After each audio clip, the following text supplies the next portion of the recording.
early morning in the Connecticut Berkshires, and 3 eager anglers set out for some smallmouth bass. The party consists of Mrs. Roy Chapman Andrews, wife of the famed explorer, Dr. Andrews, their host Abel Smith, and their guide.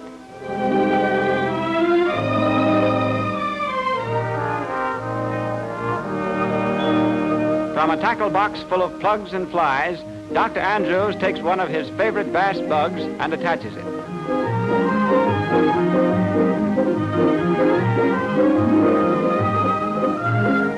The slow-motion camera catches Andrews in a smooth exhibition of fly casting. He aims for a spot near lily pads where bass are likely to lurk.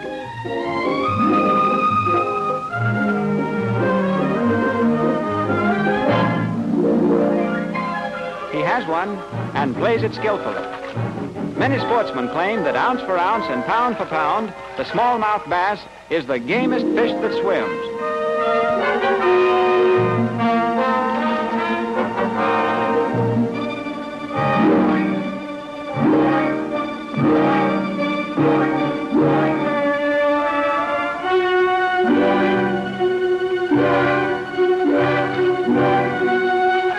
Getting in on the final moment of success, Mrs. Andrews expertly wields the net and hauls aboard a scrappy 2-pounder.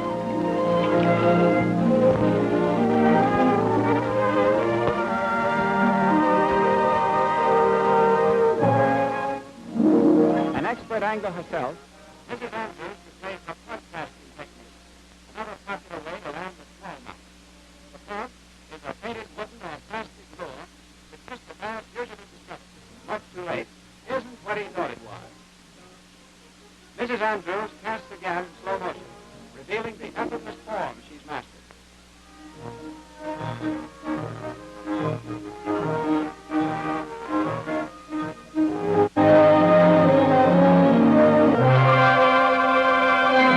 Strike. This bass may be unlucky, but he's full of fight.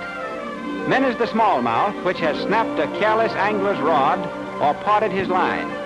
This angler, however, doesn't come in the careless category.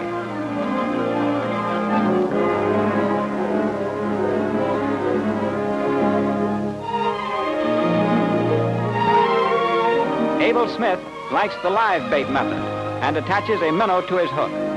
This calls for strip casting, which is the way you cast heavy bait on a fly rod.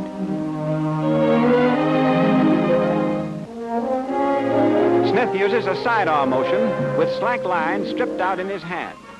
The weight of the minnow carries out the line.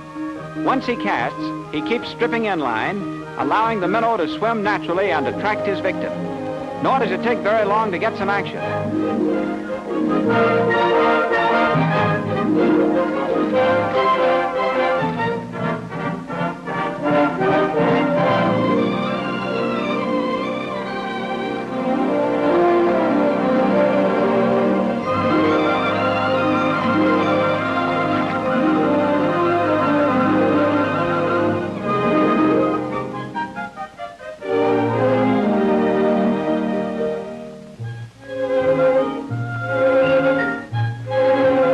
For the landing, the party takes time out for a short rest and a sampling of the best eating fish in the lake.